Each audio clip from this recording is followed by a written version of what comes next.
Hello, everyone, and welcome back to another episode for Natties&BS podcast. Podcast we talk about a variety of topic related to bodybuilding and natural bodybuilding specifically. Introduced to you by Mark and Samuel. We are both natural bodybuilders and coach. Before we dived in today's topic, we would like to thank you for coming to today's episode. If you are listening through Spotify, following and evaluating and rating the episode would be very much appreciated and helpful. And if you are watching through YouTube, subscribe and turn on notification button will be very much appreciated. Also liking and leaving a comment about topics you would like us to discuss in future episodes. And today's topic is related to recovery, as we talked last time about training. Today we are covering the recovery part, and this is episode number 4 or 5 already. 5, right? Yes, 5 already. Yeah, we missed last week. Sorry for this if someone is following. But yeah, how are you, Mark? How are you doing? I'm doing great. It is good to be back after 2 weeks. And Yeah, it feels something is missing, no? yes, and I'm actually pretty excited about today's topic because I think it is going to be a really, really interesting one. And Yeah, related to what happened to we me can yesterday. cover. Sorry, after what Something happened to you? yesterday about recovery. We were talking about recovery now. Yeah, it is actually pretty relevant for you at the moment. Let's say if we're talking about like recovery of minor injuries or injuries in general. So, could you tell us what happened to you guys today? Yesterday, so I believe it was accumulating from nervous system stress. So I had toothache for almost a week prior. So I was mostly in a parasympathetic, like my nervous system on the parasympathetic mode. Oh, I'm losing my English. So it was like mostly like I'm not chilling, I'm not recovering, I'm always on pain, stress, high cortisol. So my recovery was trashed and nervous system was toasted. So first day, which was Friday, my performance took a hit, which is okay to deal with. So performance, we can accept to have reduction in performance. But yesterday, I kind of strained my hamstrings, which was first time to have an issue with my hamstrings, and I'm kind of get overwhelmed and stressed when I'm exposed to something I'm new to. Like for example, if I hurt my shoulder, elbow, knee, I don't panic because I'm experienced with this situation and I know how to recover it properly in a short period. But for example, what happened to me in the end of the last year was my biceps. I was panicking because I didn't know how to deal with such an injury because it was new to me. And hopefully, like I can manage this one because now I think I'm kind of building the experience of dealing with new injuries that I don't know how to deal with.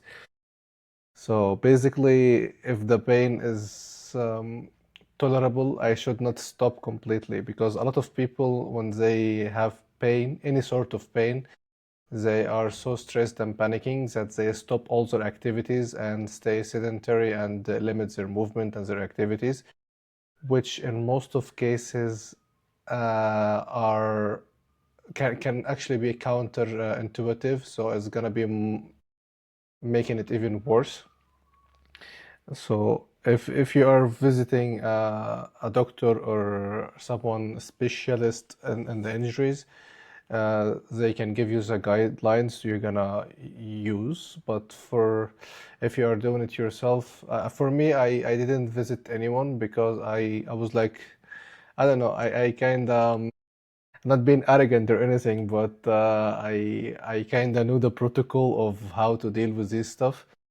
I evaluate the level of the pain and what can aggravate it.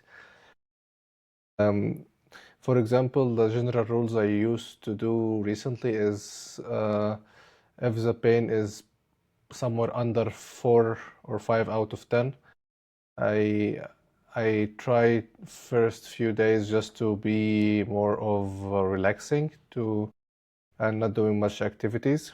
Maybe it's just very simple ones to get blood flow. And maybe after in the second half of the week or the second week, I start to do light activities to get blood flow into the area. And some things that can be, I don't know, I don't see it much, but I think I started recently to see people doing it more with injuries as isometric movement. Isometric movements are very, very helpful when it comes to recovery. I used to do it for my shoulders. It worked wonders for my shoulders. And biceps, I didn't do it for the biceps, but I saw people doing it for the biceps. And I recently tried to do it for the last 2 weeks, and actually I still had some like let's say trace pain of the injury. Like I am kind of 95% recovered, and this isometric holds are actually helping this 5 to 10% to recover, even like to be fully recovered. So this is my experience so far with it. Could you please tell us what kind of exercises are these? Let's say for the biceps, these isometric ones. Which ones have you been doing? Behind back cable curl, single arm. So this one for the biceps. Shoulders, I use bands for lateral raise and rear delts. With a band, I just isometric hold it and keep as much tension, tolerable tension as possible. Yeah, for the hamstrings, let's discover. The timing is kinda bad because I'm starting prep tomorrow, so I'm gonna be in deficit. So, but I don't want to really stress about it and just take it as easy mentally as possible, because this is one of the main issue people start to stress about it. So I don't want to really stress about it because it's not gonna make it any better, but even worse. Just one more question back to the biceps exercise, because I'm curious how you're doing it. At what angle do you have your elbow at the isometric hold? Closer to the body, like normal, like as you are doing the Okay, exercise. so pretty like almost at full stretch position. The hold. Yeah, the No, hold. I contract and hold. Okay, so you hold So I at full contract and contraction. hold. Yeah. Full contraction. Yeah, okay, I see. Okay, that's Because very you good. need to have a positive tension, not negative tension. Yes. So you are telling your tendons that it's okay to do this movement and getting stronger in it. And I believe maybe I will try to do the same for my hamstrings too. Okay, so let's get into our main topic of the episode, which is recovery. Um, when recovery comes to your mind, what are the words that is associated for you with the word recovery? So when it comes to your mind, what do you think of? I think about good sleep, good food quality, good vitamin stack, and morning and evening routine. So these are the key. And for you? I actually have questions written down regarding what you've just mentioned. Okay. Firstly, I heard that you mentioned vitamin stack or any supplements. What are the supplements that you take that aids recovery? So my morning stack is vitamin C. I take 2 milligrams. Sorry, 2 grams. 2 grams of vitamin C. I take zinc, glycinate. I take omega-3, D3. So what to consider about recovering is more of the omega-3, D3, and the vitamin C. Also, zinc is good for your immune system and your recovery also. Natural testosterone production, it aids in it, so it's considered also part of the recovery. And at the evening, I take the magnesium glycinate, which helps you for better sleep, which is also good for the recovery. So I think these are the highlight for good recovery when it comes to vitamins. And do you take any of these for an empty stomach? After my first meal, I take them. Very first one, yeah.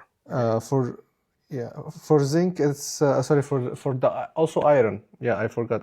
Iron is recommended to take on empty stomach, but for me, I just don't take it after because I take it whenever I remember to take it. So I take it before my last meal of the day with magnesium. Your first meal is usually kind of high in fat, let's say, right? Are you having eggs for breakfast? No, I have eggs for breakfast only on the days off, which 5 eggs, and I was really sad that now they are coming to 3 eggs in the prep. So this is the first Yeah, sad part. that's because you're on higher fats on your non-training days, right? Yes, 15 more grams of fat. Now I And dropped the what? 15 grams.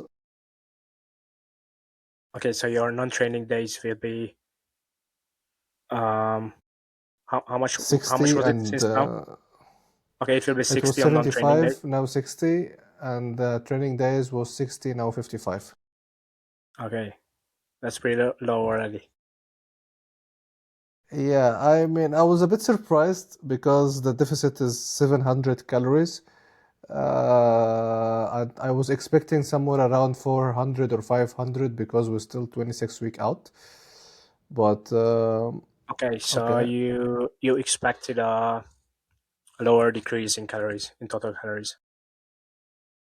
yeah. Now I'm on let's say training days 3,500. I was expecting in training days, non-training days, only 100 less, 3,400. I was expecting somewhere between 400 or 500 calories minus, but I found it's 700, which was interesting for me. But I didn't really discuss with my coach yet about it because I saw it later in the day. But yeah, it's very interesting to ask him about the rationale behind having such big deficit in the beginning. Uh, of course, he has his own logic behind it, but yeah, I will discuss it with him next week. But I mean, if you take a look at it from a point of view that most likely you've been in a small surplus for the last few weeks, right? Around, I don't know, two or three Yes. hundred probably. Yeah, so when I was on 3,300 calories, I was um, either maintenance or very slight deficit. So I was 250 calories more, so I was 3,550. Let's say, yeah, I was like 200, 250 surplus, which was Okay, not crazy high. so your current deficit is around 500, right? Yeah, so I'm now running 2,800 and 2,600 for non-training days. And any additional steps were introduced for the days?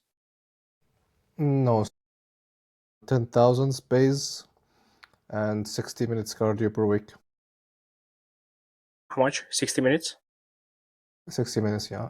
Okay. And is it up to you? Where do you choose for the machine? Yeah, my coach recommended between bike and Stairmaster, but I always go for a Stairmaster because it's more torturing and it elevates your heart rate faster. Yeah, that's for sure. I mean, for me, it is definitely much more challenging than just doing the bike. But For do you me, it's actually enjoy the softer on the Stairmaster? quads Yeah. because it doesn't exhaust my quads as much as the bike. Okay, I see. The how many pieces are you going to divide that into? Like 3 or 4? The 60 minutes? Usually, I divided the 320s on my push, pull, and upper. Okay.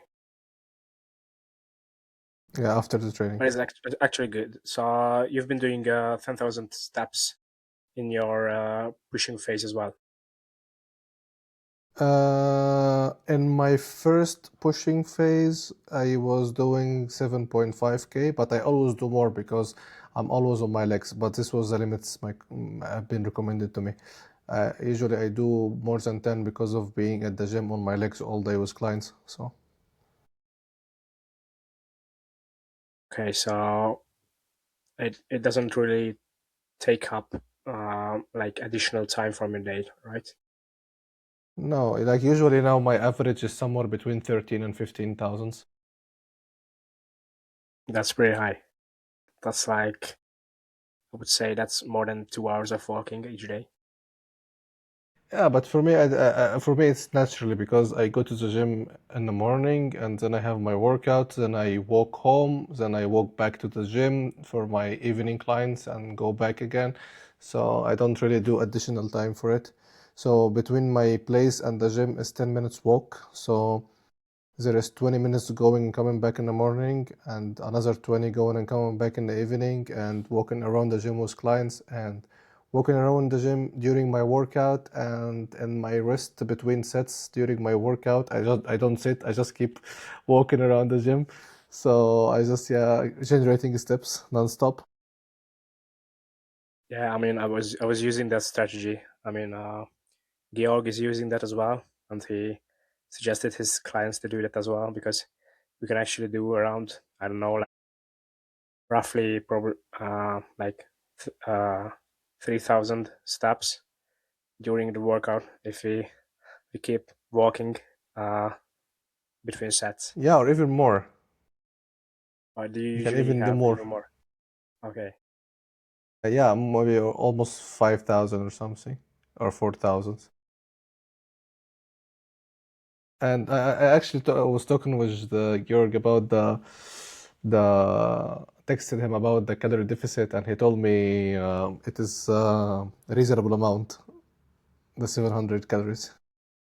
700? Yeah, I would also agree with that because at max, I don't think you will realize more than half a kilogram decrease week by week, or probably even less with this. I think that's what I would guess, which is pretty fine at the beginning of a prep. I mean, it will definitely slow down as it should. Yeah, for me, when I was doing the pre-prep diet, I was on 2.8K training days and 2.6K non-training days, and I was losing around 0.8 kg per week. So yeah, that's why I was expecting a bit higher. Yeah, but I mean, we can assume that you won't be losing that much because most likely I mean, pretty surely you've built some tissue. Therefore, your metabolic rate, basal metabolic rate, has increased since then. So yeah, probably the weight decrease won't be at that rate. Yeah, I'm expecting to be somewhere between 0.6 or so, or 0.5 as you said. So back to recovery. What is your, as you said, what is your go-to, like, or what's come to your mind when you mention recovery? Definitely the first thing that comes to my mind is also sleep, as you've just mentioned it for the first place. And there are quite a few aspects that could be improved, just simply improve sleep quality, which I'm going to be curious about in case of you, whether you have any kind of nighttime routine, but we can get back to that. So besides sleep, I would definitely also mention nutrition, and I mean, you could possibly mention just simply controlling stress levels, but unfortunately there are like things that you cannot really influence in your life and will will increase your cortisol levels even if you would like it to do or not. So that is probably an aspect that we can't really have an impact on. Um, Like having a yeah, and toothache. yeah, yeah, exactly. And I might also mention just simply the training related stuff. So managing volume, I think, could actually be mentioned as part of recovery. So these are the main things in my opinion. Yeah, I mean, I think when we talk about volume, if it's extremely high volume, I mean, unreasonable high volume, or like if we're talking about endurance style of volume, maybe. Did you Okay, see, so like, there is a guy, the Muscat, what's his name? The guy got second next to Babakar on the world. Max Matchard. No, and the world is WNBF Worlds 2024. His name is something Muscat. He's guy from US. US. Okay, I don't think I know him then. This guy with very big arms. This guy's training style, he's doing crazy volume, like 10, he can do, I don't know, somewhere between 8 sets of hack squat or something. And he's doing crazy number of repetition also. I don't know how he recovers from all of this training. Yeah, I mean that actually sounds scary. Yeah, and he trained quads, I think, 3 times a week.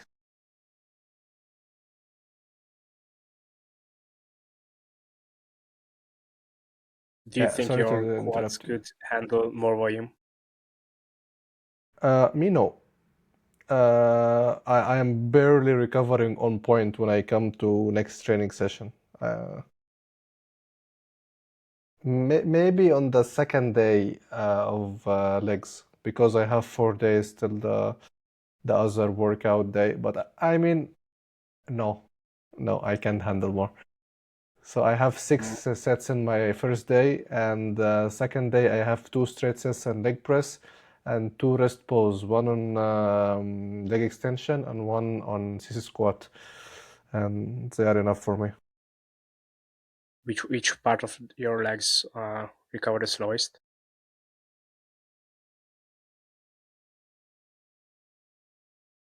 Surprisingly hamstrings, because it doesn't have the same volume as quads, but I feel them more fatigued for longer. It's supposed to be the opposite, but it's weird for me. I hear a lot of people say hamstrings recover faster, but for me it's kind of the opposite. What about adductors? You do additional work for adductors, right? Yeah, I do 4 sets per week, 4 straight sets. I used to have one rest pause and 2 straight sets on the next week and the next day. Sorry, in the next leg day.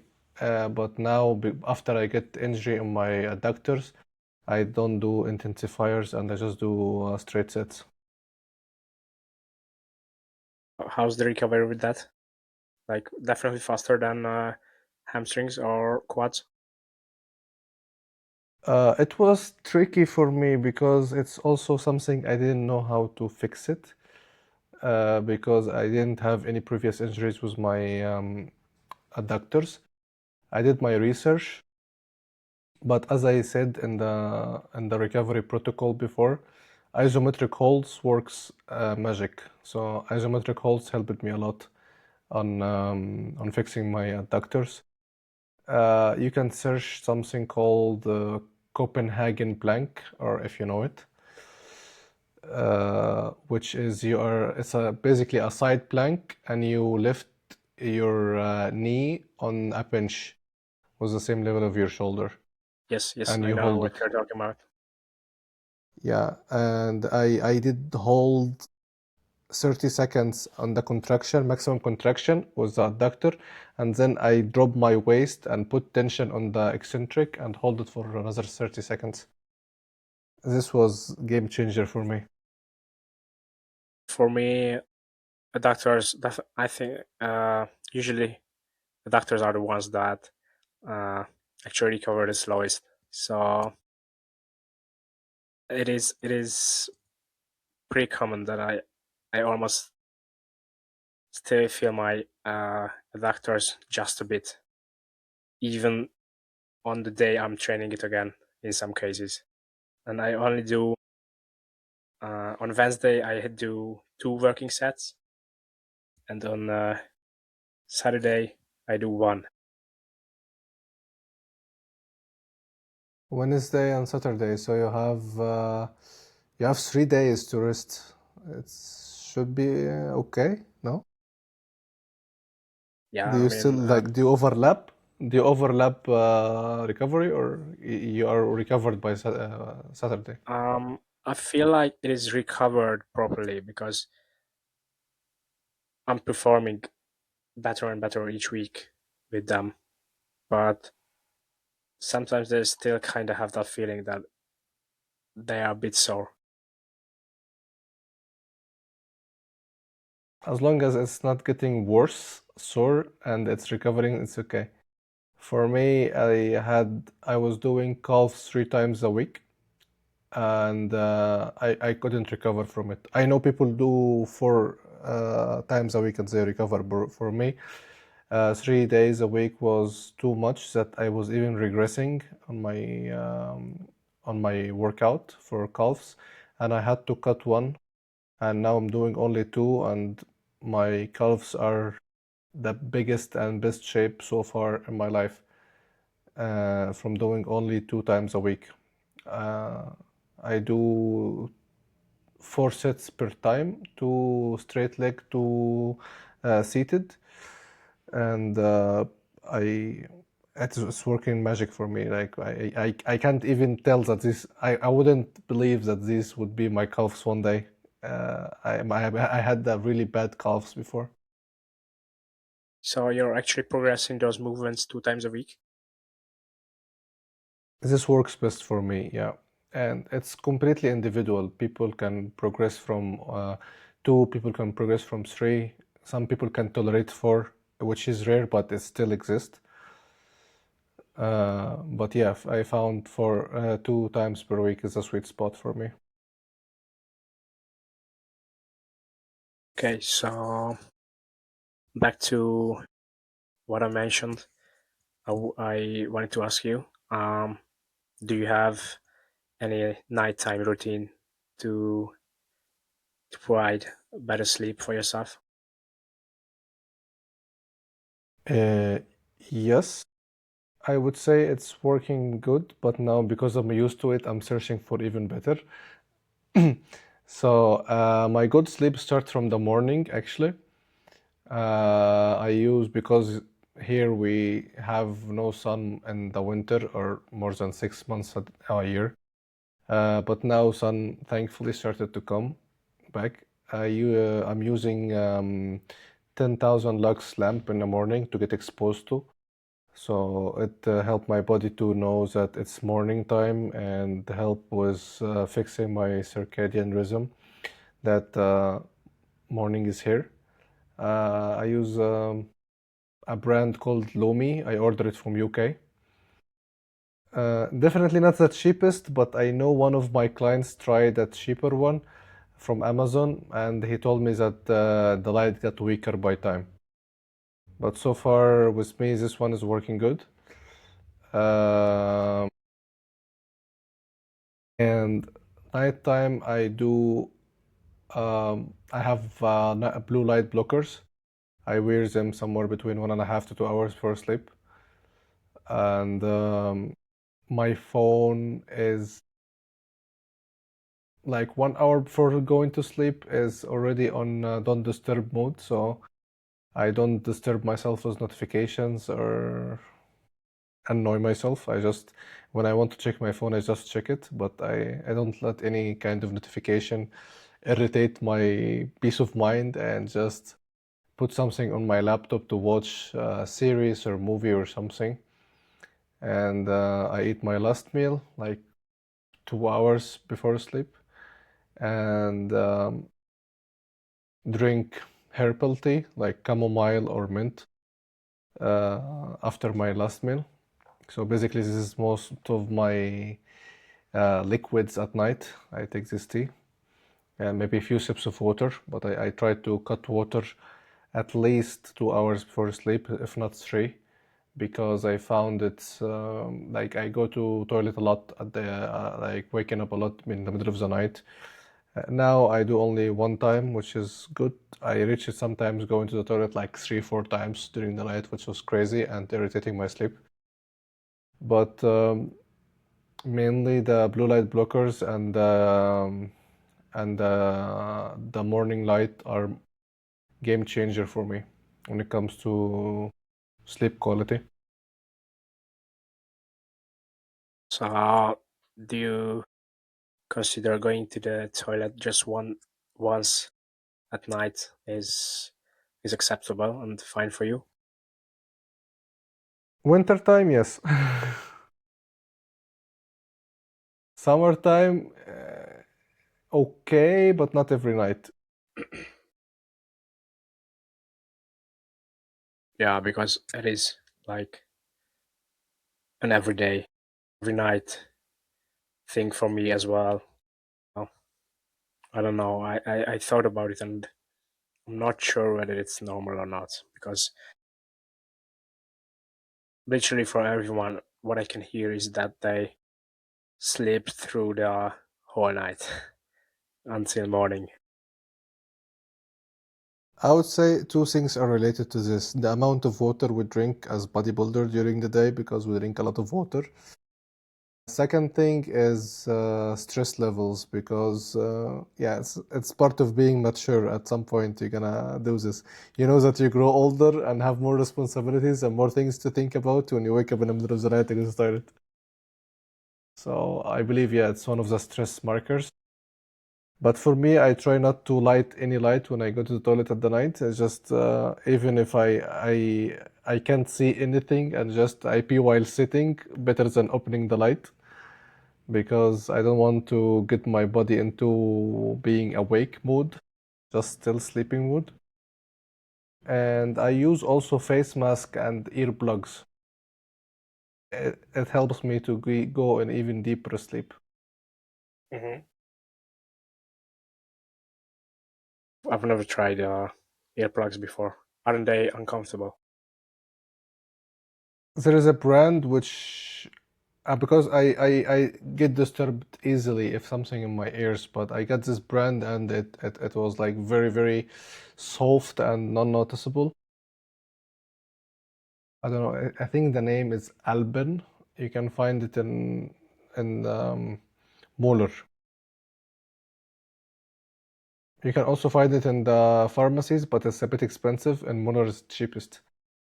Not the cheapest. It's like 6 point something thousands, but it is very, very good. They have different types. You can one for parties, one for work, and one for deep sleep. So yeah, if you have some noises during the night around you, I recommend use this one.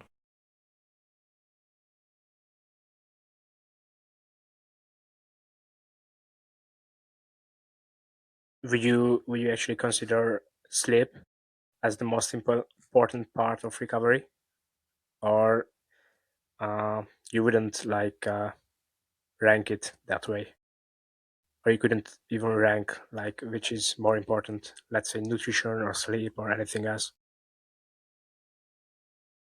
I would say sleep is a most underrated aspect of recovery because people know that they need to eat protein to grow muscles. People know that they need to eat whole food to because it's better than the processed food. People need people know that they need to work out to build their muscles, but there is no much light on the sleep or attention to the sleep as it should be. Um, and it is the most important thing for us as humans for longevity before anything and for productivity. So sleeps fuck up your hunger hormones. If you don't sleep well, you will overeat without even feeling that you are doing it. You just eat like fucking animal because your hormones are fucked up because of lack of sleep. Focus, productivity, recovery, everything is fucked up if you don't sleep well.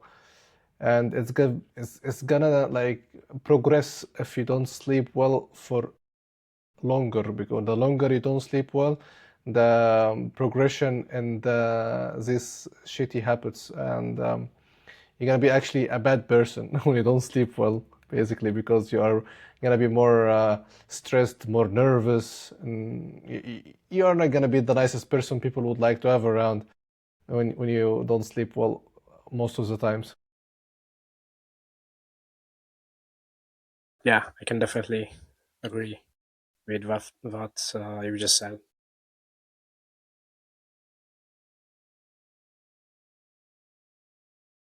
Do you have a specific food that you can like you see it as a recovery food or not really?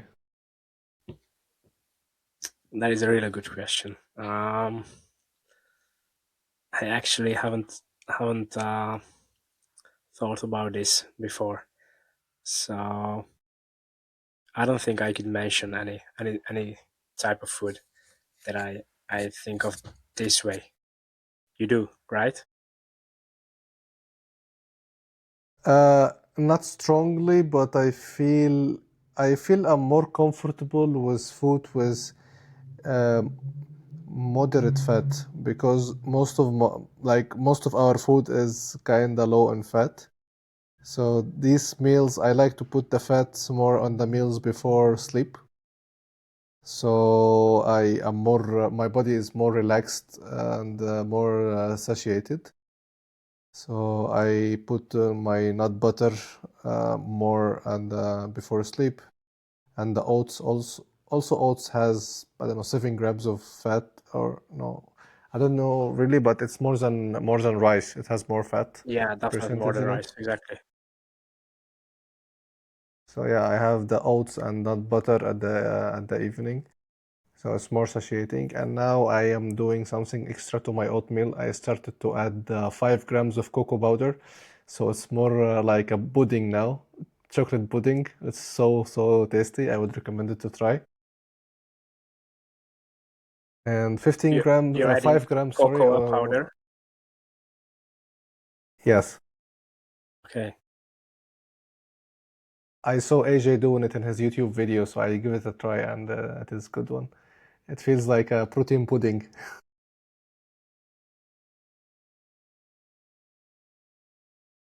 And 5 grams is not really something that you should be uh, worried about, because if you use low-fat cocoa powder, the one I think that the lowest one in fats is S budget one from Spar.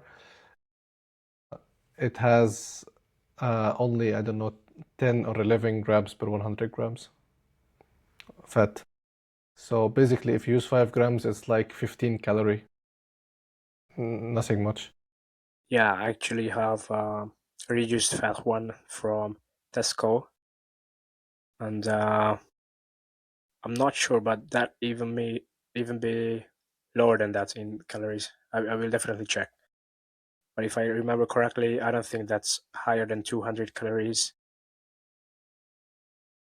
per 100 grams. Really? Because the one I get from Spar is 300. Maybe I will check Yeah, Tesco's one. I will definitely check. Okay.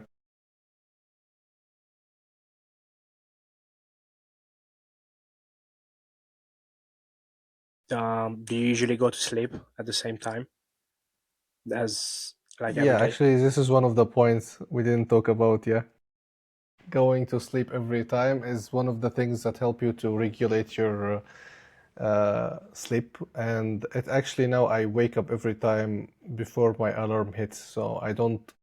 I use the alarm just to wake up and then turn it off, just in case. Most of the times I don't use it. Like maybe once or twice every now and then, every month or so, to have it because maybe I had uh, bad night's sleep, didn't sleep well, and I needed to just alert me. When I used to last week when I had this toothache and I used to wake up multiple times during the night because of the ache, so I used my alarm. But other than that, usually I don't use like the alarm because my body's already got into the system of waking up and sleeping at the same time.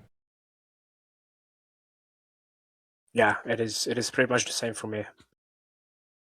I just set the alarm, but most cases I'm definitely already up before before the alarm goes off, and I also consider going to sleep at the same time each night is like very important in terms of like fixing your nighttime routine and sleep in general.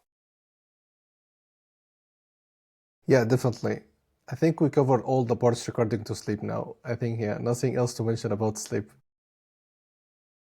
So, yeah, we covered the nutrition, the supplements, uh, the sleep, and deloads also. We didn't talk about deloads or devolume when it comes to recovery. Actually, I had a very interesting like talk with my coach about it. So I was mentioning something, and in his feedback said it that usually like we don't have deloads because we overreach in our training. We have deloads because of more of life circumstances or life situations we go through. Because if we imagine if you are having the same day every day, which is not possible because you are humans and having situations happening. But for me now, I'm going through the load next week because of this situation I had with my tooth, and I was not like my nervous system was bad, and I have injured myself, or not. Let's not say injury, maybe a setback. So like I remember I first deload I had when I started to work with AJ was after 16 weeks. And yeah, I remember at that time I didn't have much going in my life, stressful wise. Like I had good clientele. My time was fixed and stable between clients, training, and sleep. I had nothing much to worry about or any problems or anything. So it was, yeah, 4 months with no deload, just pushing, and I was progressing. So yeah, I can tell that training itself is people overreact on training, that it is the reason for them to deload, but it's mostly life circumstances and maybe diets, because diets get your body under too much stress and they can cause you to more lean toward having more deloads than gaining phase. Could you And what do please you tell us think? a bit more? I'm very curious about how's your deload week is planned. So I have two blocks of training on my week. Push pull leg rest, and the other one is upper lower. I do cancel one of them and do only one block of training, and I remove one set from each exercise with having 1 to 2 RIR on compound movements. Okay, so the approach you're using, that you've reduced the total volume, but you're keeping intensity for the given working sets, right? Yeah, with bearing in mind one RIR, Yeah, one yeah, or yeah, two you just RIR. mentioned. Okay, one or two RIR. Yeah, yeah, yeah, I see. Okay, but not or nothing drastical in terms of, let's say, weight. So yeah, most likely you're not even West going to. no. Yeah, yeah. More of leaning toward. So I told you I remove one set from exercises. So usually I removed the the high intensity, low repetition one. I lean more on to the higher repetition one because of reducing the stress on my joints.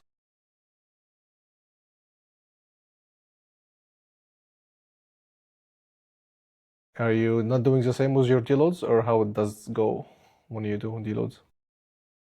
Yeah, so from or like in terms of the blocks, I actually also usually do the same. So I just cancel one. I usually do 3 training sessions on my deloads, but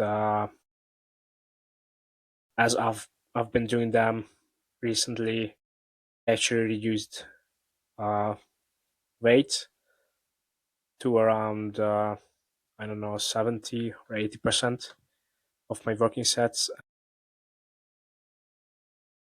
At some places, I also canceled working sets, but not that many, and also RAR as well. So Mhm. my deloads were probably even less challenging than yours.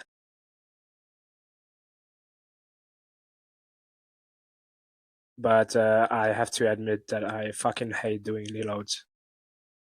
Those are the most, like, how do you say that? Those are the trainings that I'm the most unmotivated on. I actually hate it. I cannot wait to get that done.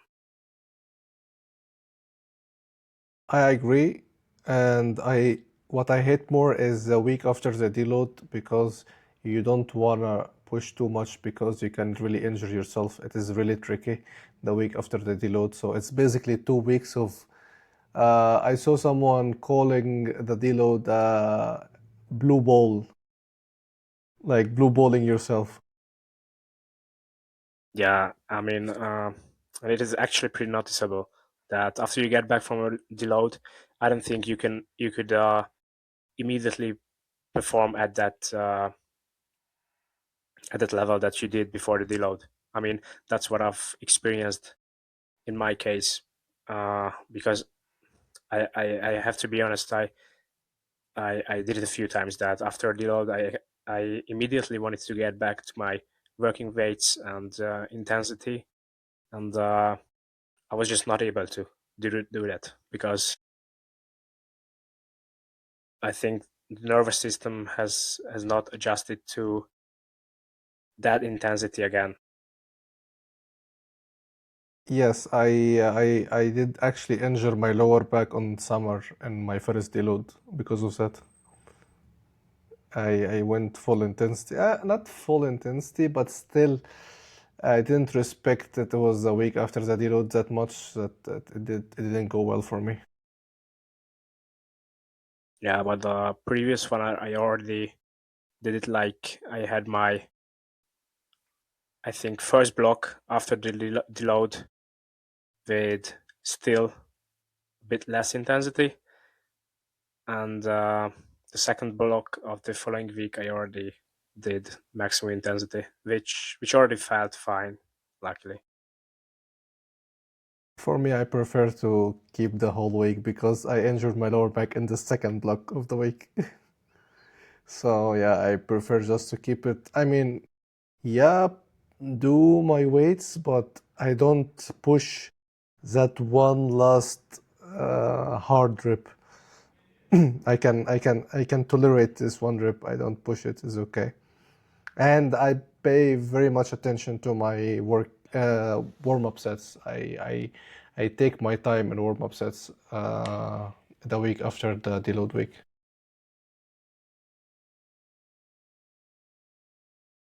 I think we covered everything, no?